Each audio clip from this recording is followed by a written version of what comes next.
Dito ulit ako sa sa gilid ng farm. Nakabisita ulit. Buti na lang walang ulan. Pero parang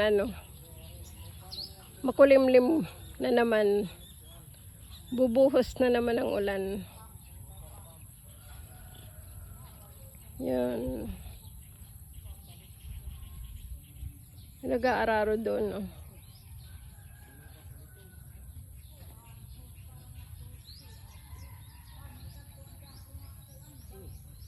Yun yung yung church ng Adventist.